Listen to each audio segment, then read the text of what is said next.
De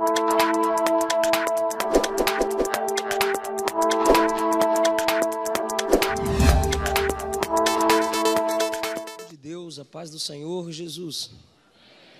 Por favor, abra sua Bíblia. Jó.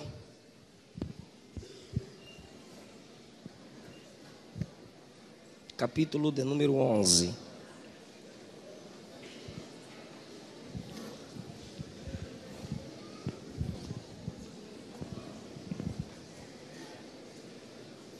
Obrigado. Jó, capítulo de número 11.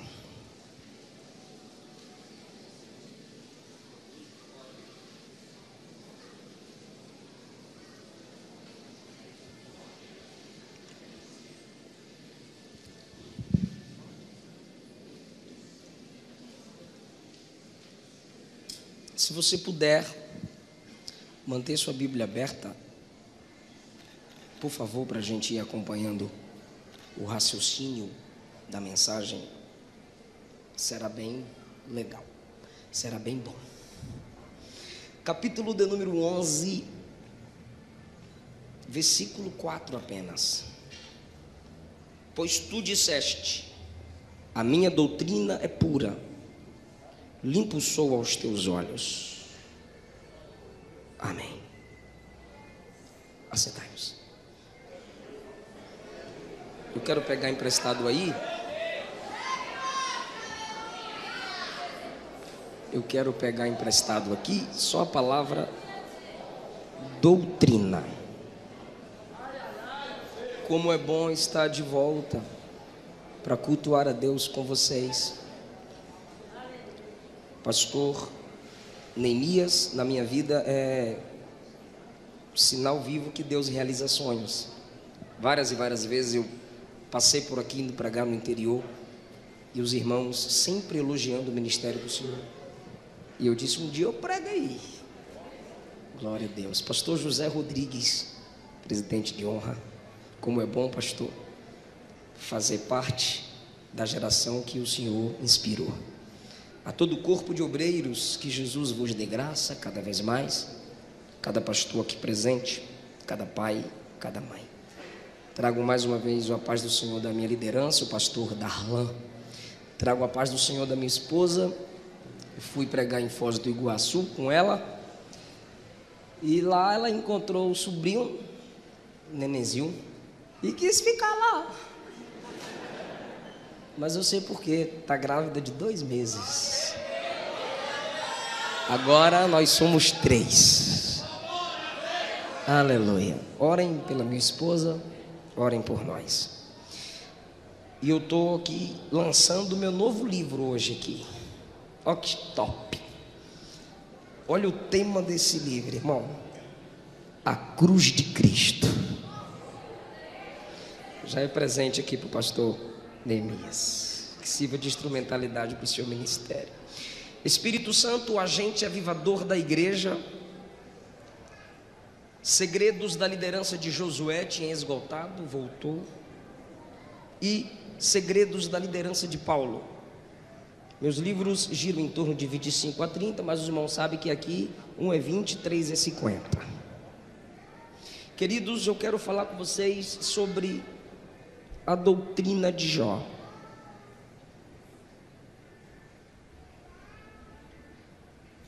Nós, assembleanos, ainda somos um povo que valoriza o ensino da palavra. E doutrina é ensino, princípios. Se puder colocar um pouquinho de agudo no meu som, estava melhor quando eu estava lendo, aí abafou um pouquinho, por favor. Doutrina é ensino, princípios. E Jó criou uma doutrina. Ele era um orador, ele era um pregador, ele era um homem de influência, era um homem que conhecia a palavra, praticava a palavra. O próprio Deus deu testemunho de Jó. E no capítulo de número 1, eu aprendo que a primeira lição com a doutrina de Jó é uma doutrina que equilibra prosperidade e fidelidade. Essa palavra assusta alguns crentes porque o Brasil se acostumou com a doutrina franciscana de que quanto mais pobre você for, mais virtude você tem, e quanto mais rico você for, menos confiança você merece, e isso não é bíblico. A maioria dos estudiosos dizem que Jó surgiu, é um livro que surgiu antes mesmo do Gênesis. Sendo assim, não seria em vão o primeiro livro da Bíblia começar nos apresentando um homem próspero, um homem rico. Mas a doutrina de Jó equilibrava prosperidade e fidelidade. O versículo 1 diz que ele era um homem e ele era sincero, reto, temente e se desviava do mal. Aqui, todo crente tem que ser um desviado do mal. Nasceram-lhe 7 filhos, 3 filhas, 7.000 ovelhas, 3.000 camelos, 500 juntas, não era 500 bois, eram 500 juntas de bois, 500 jumentas, não é jumento, jumentata, jumento é lerdo, não dá muito dinheiro não, jumenta era algo caro, era um animal caro, muito mais veloz que o jumentinho. Por isso que quando o filho da mulher de Sunem morre, ela põe o menino sobre a cama do profeta e manda o rapaz pegar uma jumenta, porque ela estava com pressa. Se fosse o jumentinho não daria conta de chegar não. E ele era o maior de todos os homens do Oriente, o mais rico, o mais respeitado. Ele era rico, ele era próspero, mas olha o equilíbrio. O próprio Deus disse: ele é sincero. Não há ninguém na terra semelhante a ele. É Deus dando testemunho do homem. Sincero, reto, me teme e se desvia do mal. Isso é Deus falando de Jó para um amigo? Te elogiar para amigo é fácil. Deus chega e elogia Jó para o inimigo, coisa que Jesus não teve coragem de fazer com Pedro, o Senhor fez com Jó. O diabo disse assim: eu quero testar ele, eu quero provar ele, eu quero pegar ele. Deus disse: vai. Quando o diabo disse: eu quero pegar Pedro, provar Pedro, Jesus disse: pai, confio não, eu tenho que rogar muito e tenho que avisar ele aqui. E Jó não teve nenhum aviso, porque ele era sincero, sua prática era desviar-se do mal, santidade era normal para ele. Por isso Deus não lhe dá nenhum aviso. Perguntaram a John Wesley: o que você desejará estar fazendo quando Jesus voltar? John Wesley disse: o que eu faço todo dia. Eu espero ele todo dia. Se ele for voltar hoje, é um dia comum. Estou orando, lendo Bíblia e vivendo em santidade. Assim era Jó. Não precisou de um aviso prévio. Esse camarada era rico e próspero. Paulo exorta que os ricos vigiem, e os que querem ficar ricos também tomem cuidado. Nem Jesus, nem as cartas paulinas abominam a riqueza, mas ensinam o caminho da riqueza, o caminho da prosperidade. Jesus tinha um ministério de prosperidade, é claro que tinha. Ele tinha conhecimento, ele tinha profissão. Tem gente que quer prosperar, mas não quer trabalhar.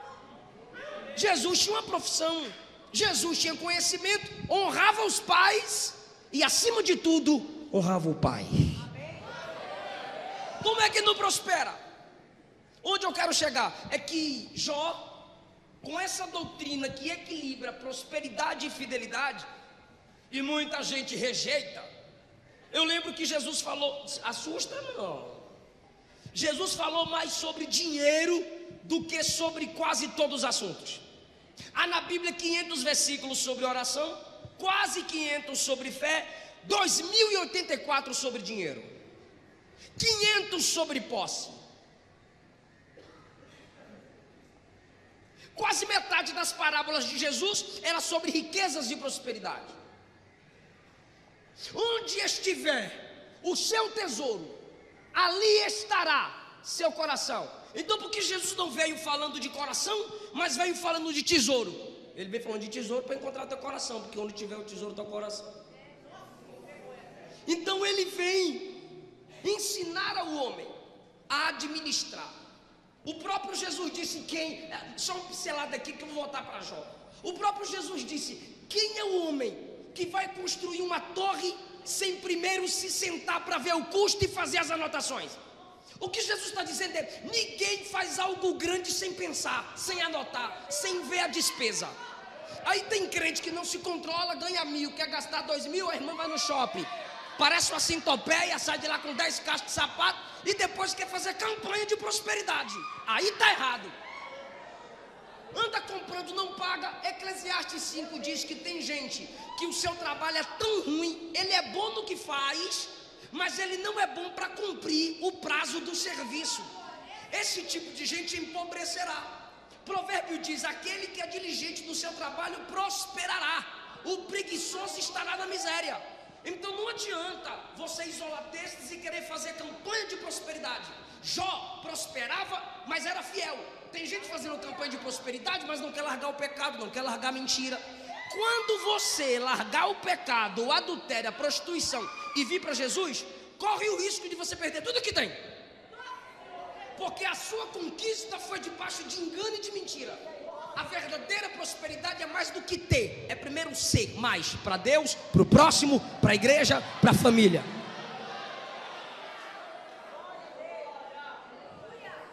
Primeira característica da doutrina de Jó: fidelidade e prosperidade. Segundo, fidelidade apesar da dor. É aqui que entra o que muitos de nós somos contra, porque o ensino da prosperidade desequilibrado diz que você não pode aceitar a luta, não pode aceitar a dor, não pode aceitar o sofrimento. Se o nosso Senhor sofreu, quem somos nós para dizer não aceita? Então Jó, sua doutrina mostra que ele é fiel apesar da dor. Não estou dizendo que o evangelho é masoquismo, não. Felicidade com a dor, não. É apesar da dor.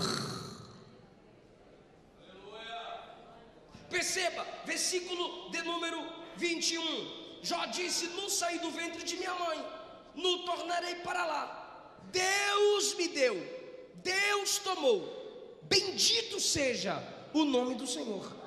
Ele está falando essas palavras depois que ele recebe a notícia de que tudo que ele tinha foi destruído. Então ele é fiel na adoração em meio à dor. O capítulo 13, versículo 15, ele disse assim: ainda que ele me mate, eu esperarei nele. Olha que doutrina desse camarada: prosperidade e fidelidade. Fidelidade apesar da dor. Ou seja, o diabo disse a Deus: Jó não te serve em vão. Está aí no versículo 9 e 10 do capítulo 1. Porventura Jó te serve em vão? Tu não cercaste ele de bênção, cercaste a casa dele com bênção, e tudo aquilo que ele tem, as obras das suas mãos. Por favor, diga: obras das suas mãos. Sabe o que é obra das mãos? Trabalho. As obras de suas mãos abençoaste, e o seu gado está aumentado na terra, não tem mais espaço. Estende a mão, toca tudo quanto tem e ele vai blasfemar. Essa é uma doutrina satânica. Eu estou com Deus enquanto eu tenho. Eu estou com Deus enquanto Ele me serve. A doutrina satânica é: eu quero me servir de Deus para servir o dinheiro. Mas a doutrina bíblica é: usarei o dinheiro para melhor servir a Deus. Jó está sendo acusado de que só serve a Deus pelo que Deus dá. Eu repito, só serve. Todo mundo aqui serve a Deus pelo que Deus dá. Não venha com essa de santidade, não. Eu sirvo a Deus pelo que Ele é. Mentira. Todo mundo aqui serve a Deus pelo que Ele faz. O que Ele disse? O que a Bíblia diz? Nós o amamos porque Ele nos amou primeiro. Se Ele não me amasse, eu não amaria Ele. A Bíblia diz: até o desejo de adorar vem de Deus. Eu estou adorando aqui porque até o desejo de adorá-lo vem dele. Por quê? Porque nenhuma adoração voltará para Ele sem antes vir dele. Por isso a Bíblia diz: porque dele fonte, por Ele processo e para Ele destino são todas as coisas. Se não vem dele, não vai voltar para Ele. Então todos nós estamos aqui pelo que Ele fez na cruz. Estamos aqui pelo que Ele faz, a igreja. Estamos aqui pelo que Ele faz, o Espírito trabalha em nós. Agora, errado é você servir a Deus só pelo que Ele faz. Aí é errado. O que o diabo está dizendo a Deus é que Jó o serve só pelo que ele faz. Isso é mentira. Aí o Senhor diz assim: vai lá e toca. O diabo estende a mão e Jó, os irmãos sabem, continua fiel apesar da dor. Jó tem uma doutrina interessante. Capítulo 1, versículos 5 e 6. Sucedia, pois, que no decorrer dos dias dos banquetes dos seus filhos, Jó o santificava e se levantava de madrugada e oferecia holocaustos segundo o número de todos eles, porque dizia Jó: porventura pecaram meus filhos e blasfemaram de Deus no seu coração. Irmão, olha a preocupação desse homem, dos filhos pecarem contra Deus no coração. Ele nem precisava ouvir, ele nem precisava ver. Ele dizia: se eu não ouvir ele pecar, se eu não vi ele pecar, se eu não ouvir ele pecar, eu acho que eles pecaram do coração. Se eles fizeram ou não, deixa eu me antecipar e vou santificar meus filhos. E como é que Jó santifica seus filhos? Oferecendo sacrifício, porque era o modo do culto antigamente, a vítima inocente para justificar o culpado. Jó entrega um sacrifício intercedendo pelos seus filhos. Que doutrina é essa? A doutrina da intercessão. Ana orava por Samuel antes mesmo que ele nascesse. Jairo é um pai que está de joelho no meio da rua intercedendo pela filha. A mulher cirofenícia é uma mulher que se prostra no meio da rua, é chamada de cachorra, é humilhada publicamente, intercedendo pela filha. Se os pais orassem mais pelos seus filhos, eu acredito que eles iriam mais longe. A questão é que tem muitos pais que se ajoelham pelos seus filhos, mas não se ajoelham com. Tem muitos pais que oram pelos seus filhos e não deixam seus filhos vê-los de joelhos. Eu tenho hoje a prática de orar porque eu via minha mãe de joelho. E a criança, filhos são páginas em branco. O que se escreve ficará gravado. Então Jó intercedia pelos seus filhos. O que é interceder? Essa doutrina precisa ser resgatada. A minha sogra, antes de levar qualquer filho ao médico, minha esposa testemunha até hoje, antes de levar qualquer filho ao médico, ela primeiro orava. O marido levava, mas ela dizia: deixa eu orar primeiro. Chegava lá, estava tudo bem. Temos que resgatar essa prática. Minha mãe me colocava para orar pelos meus irmãos quando estava doente em casa. O que é isso? Colocar os filhos no altar. Está preparado para dar glória a Deus? Arão, Joquebede colocou o filho no cesto. Noé colocou na arca. Davi colocou no trono. Abraão colocou no altar. Jó se colocava no altar pelos seus filhos. Ele tinha a prática da doutrina da intercessão. Ou seja, ele intercedia pelos seus filhos, entregando sacrifício a Deus. E no capítulo 42, se você começar a ler a partir do capítulo 4, os amigos de Jó detonam Jó, Aí no último capítulo, Deus manda os amigos de Jó trazerem bezerro para Jó oferecer um sacrifício e orar por eles. Aí o texto conclui: e Deus virou o cativeiro de Jó, 42:10, enquanto orava por seus amigos. A intercessão do camarada fez diferença no início do livro e no final do livro. Precisamos voltar à prática da intercessão, de orar uns pelos outros.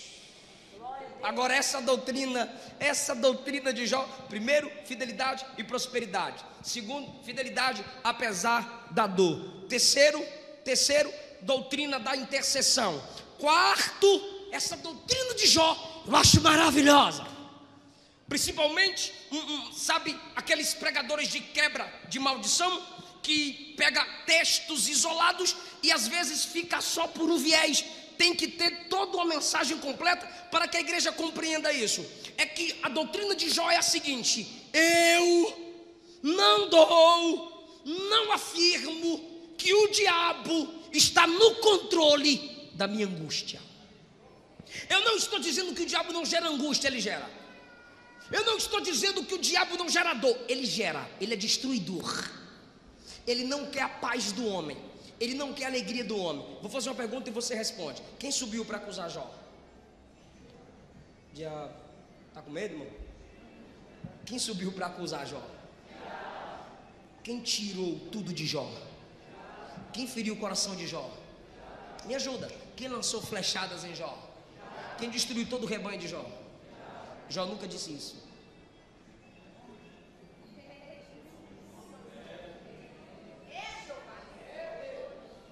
Tu sabes que o diabo é tão maligno que se ele te humilha, é um tipo de guerreiro. Quem já assistiu filme épico sabe disso. Venceu alguém, que se grite na história: fulano venceu ciclano. Diga na história que fui eu que te destruí. Por isso que o diabo gosta de deixar sua marca, para que todos reconheçam que foi ele. Por isso que os satanistas têm suas marcas, seus emblemas, as religiões ocultas, para que se saiba que foi o diabo. Aí você vai para a Bíblia. Isso aqui, como são muitos, eu tive que anotar. Ele não dá o controle da sua vida nem do seu sofrimento para Satanás. Olha o que ele diz no capítulo 1, versículo 21. Eu já disse e releio: no saí do ventre, no tornarei para lá. Quem me deu foi o Senhor. Quem me tomou? Alguém diria Satanás. Jó não, quem tomou também foi o Senhor. Bendito seja o nome do Senhor. Capítulo 6, versículo 4, olha o que Jó disse: as flechas do Todo-Poderoso estão em mim. O diabo está dizendo: sou eu, rapaz, que você nada. Você continua servo de Deus, então foi Ele que permitiu, é Ele que está no controle da minha vida. Os terrores de Deus se armam contra mim. Aleluia. Capítulo 9, versículo 24, Jó disse assim: a terra é entregue nas mãos dos ímpios, Deus cobre o rosto dos juízes. Olha essa pergunta de Jó, capítulo 9, versículo 24: se não é Deus, quem é? Meu Deus do céu, eu vou repetir. O capítulo 9, Jó vai detonando com o diabo. Jó diz assim: o homem faz porque Deus deixa fazer. Aí o diabo está dizendo: fala de mim. Jó se levanta e diz: se não é Deus, quem é? Se não é Ele, quem é? Se não é Ele, quem é? Aleluia. Olha o capítulo 12, a partir do versículo 7. Ele arrebenta. Ô doutrina arrebatadora. Olha o que Jó diz: pergunta os animais e cada um deles te ensinará. Ele está dizendo: o diabo não vai ensinar nada. Na minha doutrina o diabo não ensina não. Pode perguntar para bicho, que bicho sabe. Fala com a terra e ela te ensinará. 9. Quem não entende que todas essas coisas foi Deus que fez? O diabo não fez nada na minha vida. Olha o versículo 10: na sua mão está a alma de tudo quanto vive, o espírito de toda a carne humana. Ele derruba e ninguém levanta, quem ele prende, ninguém liberta. Com ele está a força e a sabedoria. Seu é o que erra, seu é o que acerta. Rapaz, Olha o que ele diz no capítulo 19, versículo 6: saibam agora que foi Deus que me transtornou e sua rede me cercou. Então o crente imaturo, os irmãos, os meninos, os homens estão perseguindo eu. Aí chega um espiritualista, esse é cor do capeta, esse é cor do diabo, irmão. Faz umas campanhas de sal, de rosa, de água, cor do capeta. Aí chega para tu e diz assim: tá amarrado. Cara, mas eu quero o diabo amarrado em mim, amarra em tu, repreende. Só que aí chega o crente espiritual e maduro. O homem te feriu? Feriu. Foi o diabo que usou ele? Foi. Quem é que está acima do homem e acima do diabo? É Ele quem está no controle da sua vida. É Ele que está no controle da sua história. E Ele me manda dizer a alguém aqui: no final dessa prova você vai entender. Aleluia! Se você ler João capítulo 11, sem pesquisar os originais, você se assusta. Porque Jesus diz assim: essa enfermidade não é para a morte, mas Lázaro morre. Aí você diz: Jesus mentiu. Pois bem, temos que buscar a tradução correta. Essa enfermidade não é para a glória da morte.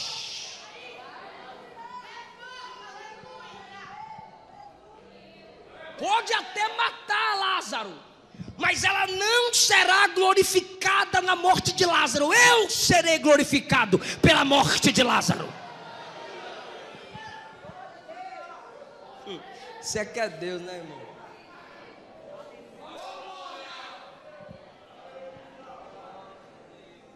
Quinto lugar, a doutrina de Jó. Família, prioridade. Deus, exclusividade. Capítulo 2, versículo 9. Sua mulher disse: tu ainda retens a sua sinceridade. Sabe o que ela está dizendo? Tu vai continuar crente mesmo, meu bem. Por favor, entenda, eu não estou aqui acusando a mulher de Jó, porque Deus não dá testemunho da força dela, Deus dá testemunho da força dele. E quem é casado sabe que a mulher sente mais do que o homem, porque ela sente por ela e por ele. Ele disse, o próprio Jó disse, que o bafo dele afastava ela dele. Bichos saíam da carne dele. Mas você vê na Bíblia que Deus deu outros filhos, deu outro gado, outras ovelhas, outras jumentas, mas não deu outra mulher.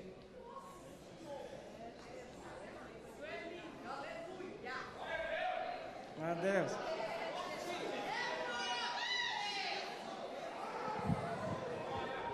Ela ficou firme, porque na fraqueza dela, ele a corrige. Só que ela diz assim: você ainda vai ser crente? Eu não vou pastorear mais não, pastor. Por quê? Minha esposa está fraquinha. Vou pregar mais não. Vou fazer a obra mais não. Vou para a igreja mais não. Minha esposa não quer ir. Se ela não quer vir, vem você.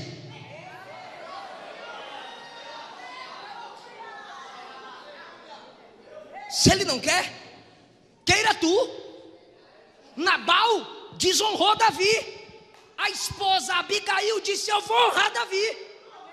Se ele não toma atitude, ela toma. A família escapou. Davi ia matar todo mundo, irmão, porque Davi era pior que Saul para matar, viu? Não venha com essa não. Davi disse: eu vou lá agora e matar todo mundo. O homem com fome, cai fora. Davi disse: eu estou com fome, vou matar todo mundo. Se não fosse, ele já estava no caminho. Abigail veio na frente. Então, se Davi não fez, ela fez. No caso de Jó, se ela não faz, Jó faz. Desvia, meu bem. Amaldiçoa. Alguns dizem que a tradução aqui é o contrário, né? Abençoa. Mas tem uma pergunta dela: ainda retens a sua integridade? Tu vai continuar crente? Tu vai continuar justo? Ele olha para ela e diz assim: como fala qualquer louca. Olha a doutrina, olha a doutrina. Ele não chama ela de louca. Porque a doutrina de Cristo é que se eu te chamo de louco, de tolo, eu sou réu. E a doutrina de Jó, eu só estou pregando para vocês, porque essas doutrinas aqui se coadunam com a doutrina de Cristo. Qualquer doutrina que qualquer pessoa vier pregar, que não se encaixa com a doutrina de Cristo, é maldição. Por isso que quando eu comecei com a prosperidade, eu fui lá para Cristo. Quando eu falei do sofrimento, fomos para Cristo, porque Ele sofreu. Aí agora, preste atenção, que ela questiona a integridade dele, porque ele está na prova, ele está na luta, e não é fácil mesmo não, não é fácil. Aí ele diz assim: como fala uma louca, fala tudo, receberíamos o bem de Deus, e não receberíamos o mal. Olha só, em tudo isto 10, Jó não pecou com seus lábios, diferente de Adão. Adão, porque você pecou, a mulher que tu deu para eu, então o culpado é tu e ela, porque foi o Senhor que me deu ela. Jó diz: eu vou continuar justo apesar da minha mulher não ter a mesma força que tenho. Então, queridão, o negócio não é orar para Deus te dar outra mulher, é orar para você ser o melhor marido com essa mulher que Deus já deu para você. Senhor, me dá uma mulher melhor. Não, é tu que tem que ser melhor com a esposa que Ele já te deu.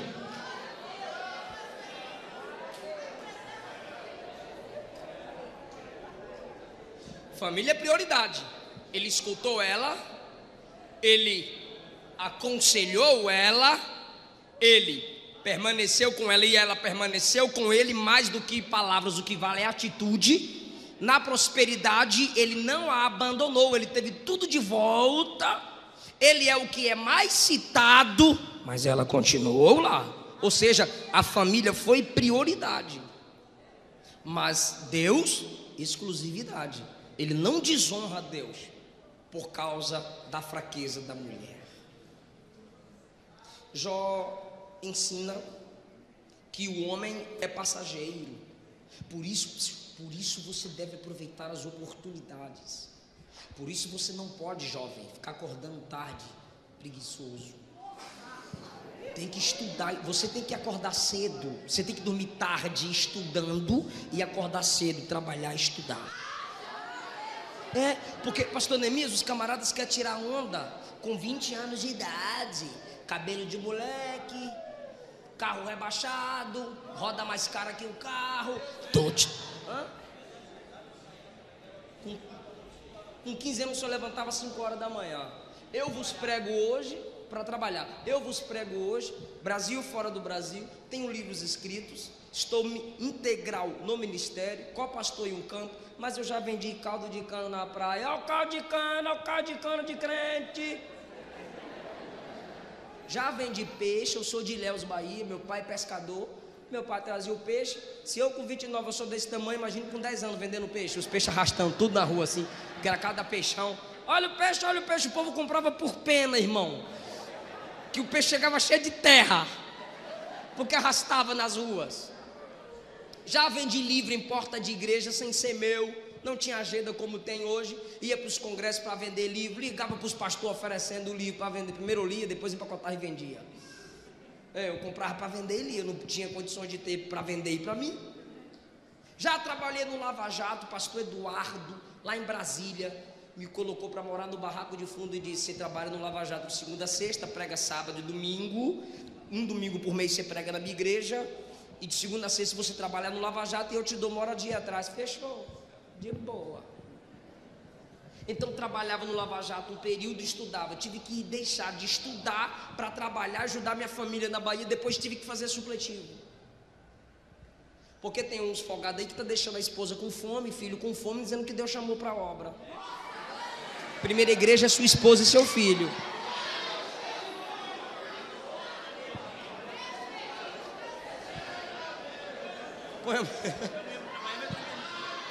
Aí põe a mulher para trabalhar e vai dormir de dia. Aí memoriza uma mensagem, prega a mensagem repetida o ano todo. Respeite a noiva do Cordeiro.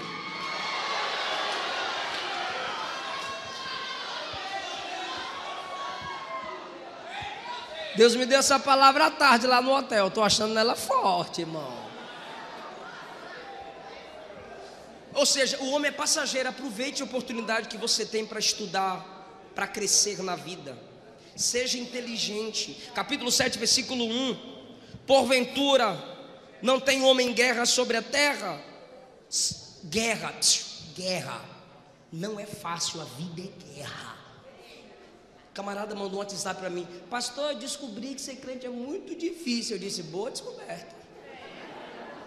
Ele disse: como assim? Eu disse: tu descobriu que muita gente não descobre. O que, pastor? Que ser crente é difícil. Olha o que Jó diz: porventura não tem homem guerra sobre a terra? O que o Senhor falou de Jacó? Lutaste com os homens e com Deus. O que é lutar com o homem? Estudar, trabalhar, ser o melhor funcionário da empresa, ser o melhor aluno da sala. Isso é lutar com os homens. Olha, eu vendi 1.000, vou vender 2.000, vou superar tu. Olha, eu tirei 8, eu vou tirar 10, eu vou competir com tu.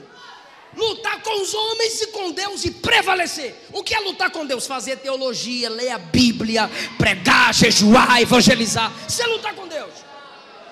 Porventura não tem um homem guerra sobre a terra? Seus dias são como os dias do assalariado, ou seja, a pressa para receber. Como o servo que suspira pela sombra, como o assalariado que espera pela paga, os meus dias são mais velozes do que a lançadeira do tecelão. A minha vida, versículo 7, é como o vento. Ou seja, aproveite as oportunidades, não durma no culto. Ouça a mensagem. Irmão, eu lá na Bahia, eu ia de bicicleta para a escola. Quando eu pregava assim, ganhava umas ofertas, meu pai me dava uma bicicleta. Aí eu pedia para alguém pedalar para mim, que era 1 hora até chegar na escola. Eu morava no bairro Nossa Senhora da Vitória, né? Deles, Senhora da Vitória, deles. Aí, até chegar na escola, 40 minutos, 1 hora de bicicleta. Aí eu oferecia: tá perto, me leva. Aí eu sentava no quadro e eu ia lendo Bíblia. No intervalo, eu ia ler Bíblia, não ia chupar picolé, nem ficar conversando com as meninas. Eu não estou me gloriando, é Deus que não me permite esquecer de onde vi. Porque você só pode chegar onde alguém chegou se você decidir andar pelos caminhos que ele andou. Então, querido, é assim, já que a vida é breve. Aí eu olho para mim e vejo: meu Deus do céu, janeiro já tenho 30, minha esposa já está grávida. A vida é breve. Meu pai mandou um áudio para mim hoje: meu filho, eu estava aqui chorando. Falei: foi o que, pai? Lembrando eu te levando para pregar nas roças, subindo o morro, descendo o morro, e você nos meus ombros, botando a cabeça, o violão na minha cabeça para tocar. Sua mãe te levando a pregar nas roças, e ela colocava uma sacola no seu sapato, para você não sujar a igreja de tábua e piso vermelho. Aí andava na lama com sacola no sapato, escorregando, mas era para não sujar a igreja. Então a oportunidade que eu tinha, eu aproveitei. Eu morei sozinho em Brasília 10 anos, saí da Bahia com 12, morava em cima da igreja no bairro do Pessu, num quartinho, estudava a Bíblia de meia-noite às 4. Solteiro, vai fazer o quê? Não tinha celular, não tinha internet. Lê Bíblia, meu irmão, sem agenda. Não ficava dizendo agendas abertas, não, abre a Bíblia, fecha a agenda. Aí ficava lendo Bíblia de meia-noite às 4, dormia até meio-dia, ia estudar. Depois arrumei um emprego no Lava Jato, melhorou. Ou seja, aproveitar as oportunidades, porque a vida é breve. Capítulo 9, versículo 25: meus dias são mais velozes do que um correio. Passam, versículo 26, como navios veleiros, como a águia que se lança a comida. Tu já viu uma águia dando aquele voo para pegar um peixe? sobe de vez. Ele está dizendo, ensinando sobre a brevidade da vida. O capítulo 14, versículo 1: o homem nascido da mulher é de poucos dias e farto de inquietação. Capítulo 7, versículo 11, ele ensina uma outra doutrina. Capítulo 7, versículo 11, ele diz assim: por isso não reprimirei a minha boca, falarei na angústia do meu espírito, queixar-me-ei na amargura da minha alma. Sabe o que ele está dizendo? Está angustiado? Fale. Está amargurada? Fale. Deixa a irmã falar, maridão. Um jovem estava noivo, mandou para mim: pastor, vou terminar com essa menina. Falei: por que, frouxo? Ele disse: ela fala demais. Quando ela está angustiada, ela chora, ela grita, ela quer conversar. Eu falei: então casa com macho. Porque se a mulher não fala, ela fica cancerosa. Se ela não fala, a dor aumenta cada vez mais. Muitos afirmam que câncer são bolinhas de emoções engolidas. O que a carta diz? Quem está triste, chore. Quem está alegre, cante. O que a Bíblia diz? Jeremias 33:3: clama a mim, eu vou te responder. Sabe o que é clamar, irmão? Não é você entrar no quarto. Não! Se você está com a dor travada, grita: Jesus, eu vou desviar, me ajuda. Tem dia que meu pastor chega no culto de doutrina com a cara fechada. Aí eu disse: ih, meu Deus do céu, complicou. Aí ele olha para mim: dirige o culto, vou pregar não. Aí eu dirijo o culto: prega aí, vou pregar não. Estou nervoso aqui. E chora, e e fica de joelho, e clama, chega antes de todo mundo para orar. Por quê? Porque pastor não é herói. Você, porque é crente, não é máquina. É para gritar, é para chorar, é para pedir ajuda. Pede ajuda, conversa, abre a alma. Mas não fica botando no Facebook se sentindo triste. Não, vai conversar com alguém, face a face. Grita para Deus em oração. Eu sinto a presença de Jesus aqui. Você vai lá no psicólogo, que não é pecado ir no psicólogo. Para de demonizar a psicologia. A gente não pode espiritualizar a psicologia, mas também não pode demonizar. Aí você chega lá e ele vai dizer assim: fala tudo. Ela vai dizer: fala tudo. Aí tu fala tudo. Aí quando tu chega em casa, tu abre a Bíblia na carta de Pedro. Aí diz assim: lança sobre ele toda a sua ansiedade, porque ele tem cuidado de vós. É como se Jesus estivesse dizendo: tá vendo? A mesma coisa que o psicólogo falou para tu, eu já tinha dito. Fala tudo para mim. É sério.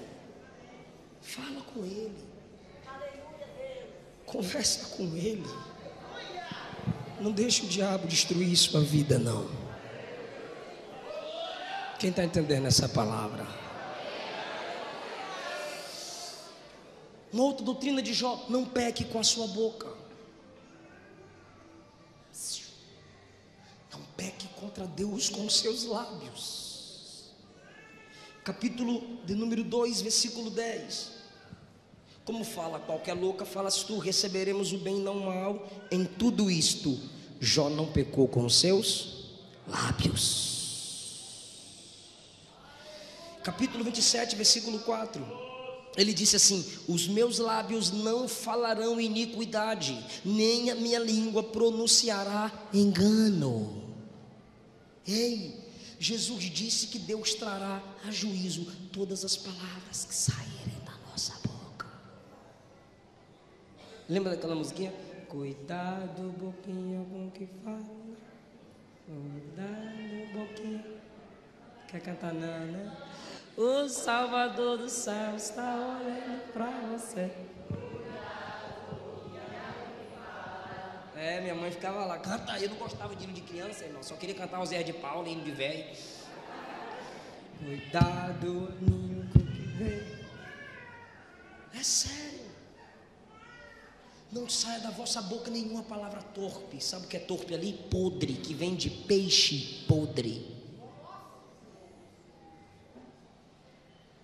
Não xingue. Respeite seus pais. Peça perdão pelas palavras malditas. peçamos perdão.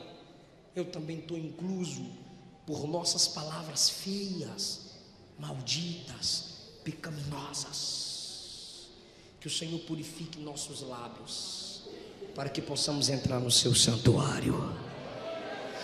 Estou encerrando essa doutrina de Jó do capítulo 28, por favor. Valorize a sabedoria. Versículo 12, a seguir: onde se achará a sabedoria? Onde está o lugar da inteligência? O homem não lhe conhece o valor, não se acha na terra dos viventes. Aí alguém diz assim: o abismo tem, e o abismo diz: não está comigo. O mar diz: também não está comigo. 15, não se dará por ela ouro fino, nem se pesará prata em câmbio dela. Não há dinheiro que pague a sabedoria. Qualquer preço que você pagar para ter conhecimento é pouco. 16, nem se pode comprar por ouro fino de Ofir, nem pelo precioso ônix, nem pela safira.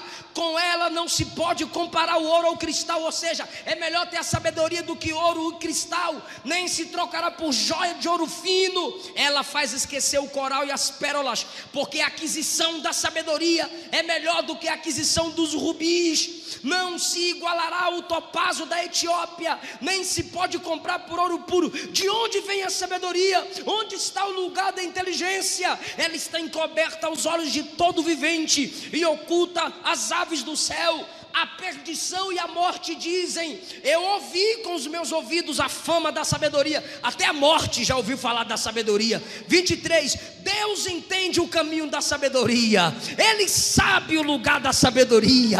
Ele vê as extremidades da terra, tudo que há debaixo do céu. Ele deu peso ao vento, ele tomou a medida das águas. Quando ele prescreveu uma lei para a chuva, caminho para o relâmpago dos trovões, ele viu a sabedoria, ele estabeleceu a sabedoria, ele esquadrinhou a sabedoria. Mas ele disse ao homem: eis que o temor do Senhor é a sabedoria, se apartar do mal é inteligência.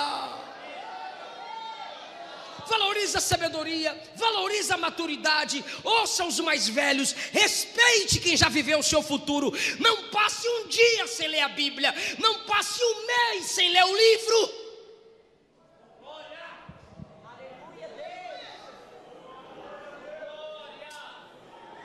Já tem uma outra doutrina: cuidado com o seu olhar. Fala comigo, toda a igreja: cuidado com o olhar.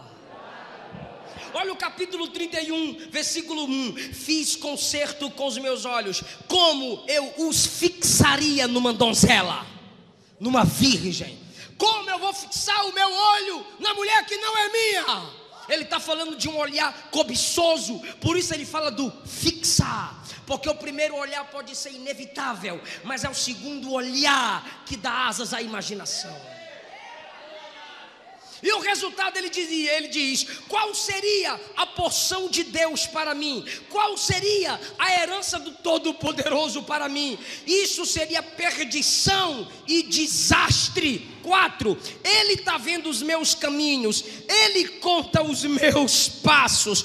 Olha o versículo 9, meu Deus do céu. Olha o que ele diz no 9: se o meu coração se deixou seduzir por uma mulher, ou se eu andei rondando a porta do meu próximo. Sabe o que é isso? Dando em cima da mulher dos outros, elogiando a mulher do outro. Então moo a minha mulher para outro, ou seja, que ela trabalhe para outro. O versículo 10 é assustador, mas está escrito, eu vou falar, estou nem aí. E os outros se encurvem sobre ela. Sabe o que ele está dizendo? Gente, é assustador. Se eu desejei outra mulher, que outro homem se deite com a minha esposa. É o camarada ter muita certeza da integridade dele. Ele chegou a dizer que Deus me prove no fogo e eu sairei como ouro. Eu vou derreter, mas eu não vou perder o valor. Eu vou derreter, mas eu não perco meu brilho.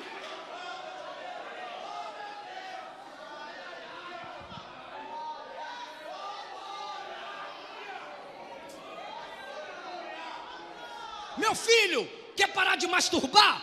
Pega esse computador, tira do quarto, coloca na sala, para todo mundo ver o que é que tu está vendo. É sério. é guerra. Sai desse grupo imoral.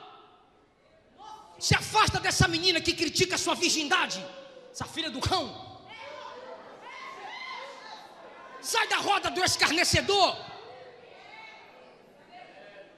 Tu é virgem, miga. Esse negócio de miga, parece que vejo a serpente assim.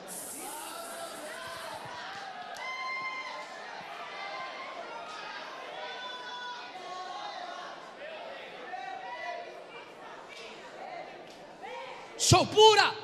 Minha virgindade é resultado de uma mente pura. O reino do céu é semelhante a 5 virgens prudentes. Jesus nasceu no ventre de uma virgem. Eu só vou me encontrar na cama com aquele que me encontrei no altar. Eu vou valorizar a santidade.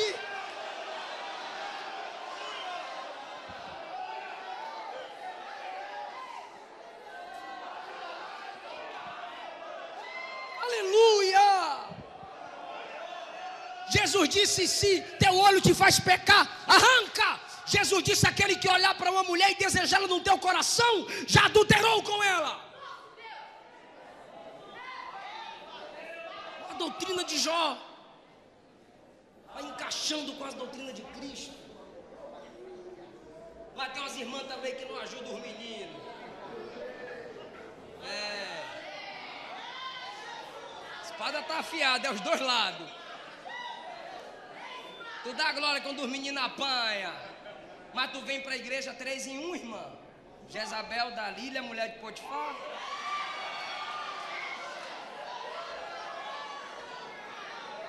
E tem uns que vem mostrando os peitos. Quer amamentar? Vai engravidar, vai casar.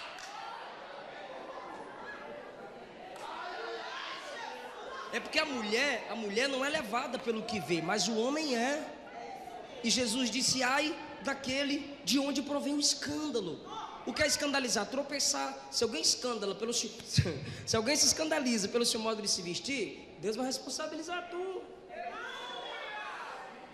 Casa, outro, tem gente me xingando na internet, mas eu tô nem aí. Outro caso, tu termina esse namoro na porta da minha igreja. Ainda bem que ela terminou o namoro, Stephanie. Eu falo mesmo. Se eu estivesse namorando, eu não falaria o nome. Ah, pastor, eu tô namorando. Cadê o cabra? Aqui. Cabrão fortão. Casar, né? Não, casar não. Casar.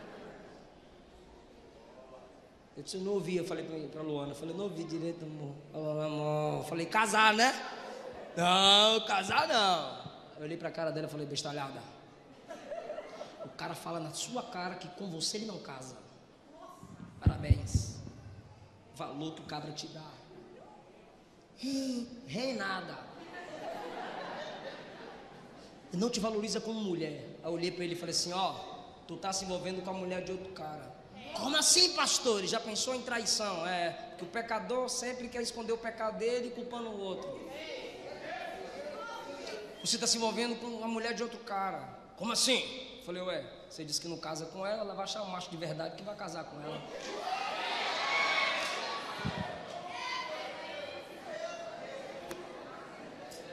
Crente assume um compromisso para casamento.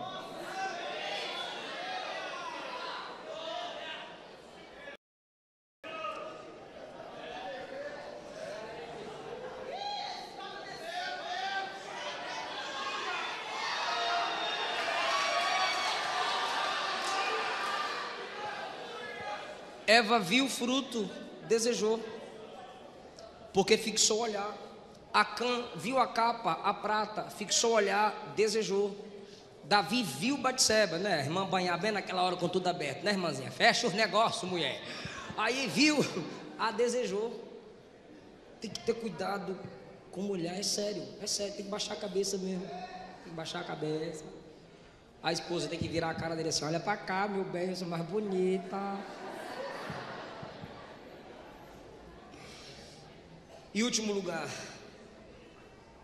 em nenhum momento eu disse que a doutrina de Jó é perfeita, porque doutrina perfeita é a doutrina de quem? De Cristo. A doutrina de Jó precisou de aperfeiçoamento, mas acredite, ele aperfeiçoou. Olha o que ele diz no capítulo 14, versículo 4: quem do imundo tirará o puro? Ele poderia deixar só a pergunta, mas ele chega e afirma: ninguém. É porque ele não conhecia a graça que conhecemos. Olha lá, quem do imundo tira o puro? Ele poderia deixar só a pergunta, mas ele afirma: ninguém. A questão é o conhecimento que ele tem. Se essas doutrinas que ele tem, que ele deu a nós, ele ainda tinha um conhecimento limitado, imagine se não tivesse. Mas a gente sabe que tem um que tira o que é bom de quem é mau. Oh, glória! A graça torna miseráveis pecadores em filhos do reino. Nós não teríamos paciência com Pedro, ele acreditou até o fim. Nós não chamaríamos Judas de amigo, ele chamou. O ladrão na cruz juntou-se ao outro e disse: salva nós aí. Sabe a oração de ladrão, né? Salva nós também, desce daí e tira nós. Os dois acusavam Jesus, mas um deles se arrependeu e disse: Senhor, lembra de mim quando entrares no teu reino. Se fosse Jó, ele não veria nada puro naquele imundo. E ele diria: tu vai para o quinto inferno, tu estás me humilhando na estante, agora que é meu reino. Tu vai para o inferno de cabeça para baixo, Satanás. Ou seja, uma doutrina limitada. Mas só a graça tira o que é puro de quem é imundo. Hoje estará comigo no paraíso. Aleluia! Todo mundo olhava para Zaqueu e dizia: pecador, pecador, pecador. Ele parou, ele conversou, ele foi na casa de Zaqueu e disse: hoje veio salvação nessa casa, ele é filho de Abraão. Olha só, irmão, Ananias falou que é de Saulo. Senhor, ele é mau, ele persegue, ele prende homem, ele prende mulher. Senhor, ele arrasta as mulheres. O cabra é muito mau para arrastar a mulher. Quando Ananias cala a boca, Jesus disse: para mim ele é um vaso escolhido. Porque é a graça manifestada. Ele tira pureza do imundo. Não importa quem você foi, não importa seu passado, a graça gera em você algo bom para dar glória ao nome dele. Quem está sentindo a presença de Deus nessa palavra? Aleluia! Agora, olha o que ele diz no capítulo 7, versículo 9. Capítulo 7, versículo 9. Coloca aí, para a igreja acompanhar se possível. Assim como a nuvem se desfaz e passa, assim é aquele que desce à sepultura, nunca tornará a subir. Ele está dizendo: ressuscita mais não, vai levantar mais não. Capítulo 7, versículo 16. A minha vida abomino, pois não viveria para sempre. Aí Jesus chega e diz: a vida eterna é crer no Pai e em mim. A vida do homem é breve, mas Jó começa pensando que ninguém pode ter vida eterna e que não pode levantar do túmulo. Sempre você vai ler isso no Antigo Testamento. É porque o Espírito Santo não habitava neles e eles tinham uma compreensão limitada da graça. Tudo isso mostrava a necessidade da vinda do Messias e o efeito do pecado. Olha o 14:10. 14:10. Morto o homem é consumindo, rendendo o homem o espírito, onde ele está? Isso aqui é retórico, ele está dizendo: se perde, não se acha mais o espírito de que morreu. Não. O corpo volta ao pó, o espírito volta para aquele que o deu. A alma do ímpio, Hades. A alma do justo vai encontrar com seu Salvador. Penúltimo. 16:21. Ah, se alguém pudesse falar com Deus em favor do homem, Como um homem fala pelo seu próximo. Ele está pensando, sabe o que ele está dizendo? Eu não tenho intercessor.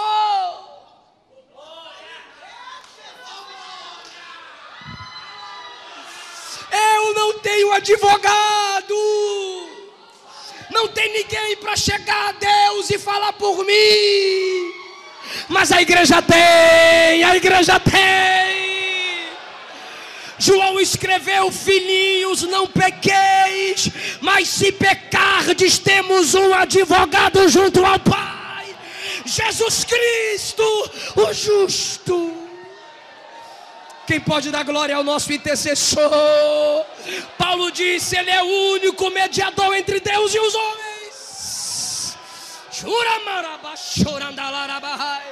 O diabo nos acusa aqui, mas tem o Espírito Santo intercedendo, e tem Jesus dizendo: Pai, eu morri por ele, eu paguei o preço por ela. Oh, glória. Em último lugar, ele disse: o homem desce à sepultura e não sobe. Ele disse: a carne do homem se desfaz. O homem é como nuvem que passa, é como erva que se acaba, nunca mais se erguerá, nunca mais se levantará. Mas parece que no capítulo 29 ele recebeu uma unção. Parece que no capítulo, 19, ele recebeu uma unção. Parece que no 19 ele recebeu uma revelação, porque agora ele se corrige. Ele disse: desceu a sepultura, não sobe. Ele disse: desceu a sepultura, está tudo acabado. Ele disse: morreu, já se acabou. Mas no 19 ele diz assim: quem dera que alguém escrevesse minhas palavras agora. Pega um livro aí e escreve. Aí alguém, tá, eu vou escrever, fala aí. Ele diz assim no 24: quem dera que com pena de ferro e com chumbo o que eu vou falar agora fosse gravado na rocha. O que eu falei antes esquece, mas o que eu vou falar agora é para colocar na rocha. O que é que você quer que a gente escreva na rocha, Jó? Eu sei que o meu Redentor vive. Aleluia! Aleluia! Se prepara para dar mais glória a Deus. Em breve se levantará. Agora olha o 26. Olha o 26. E depois da minha pele ser consumida, eu vou levantar e vou ver Deus face a face. Eu vou levantar e verei Deus. Quem pode ficar em pé para dar glória ao Cristo que é a doutrina perfeita?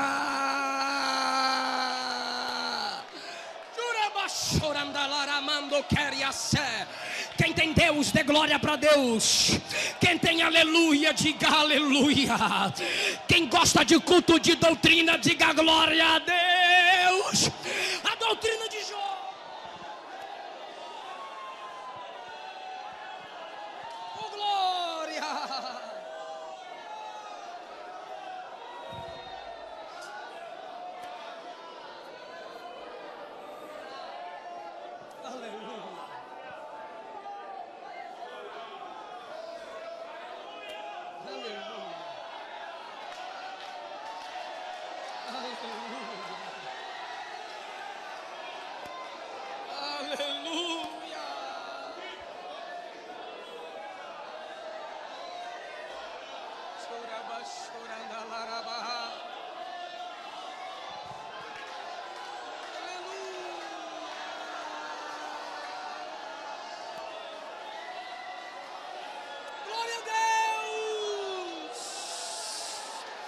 O teu Redentor está vivo e te escuta. Em meio à prova, Jó deixou essas lições para nós. Essa prova que você está passando, você vai influenciar muita gente, vai mudar muita gente. Eu quero saber se tem alguém aqui que está afastado do Evangelho, mas quer voltar para Jesus hoje. Eu quero orar por você que se afastou do Evangelho. Vem cá na frente, eu quero orar por você que se afastou do Evangelho.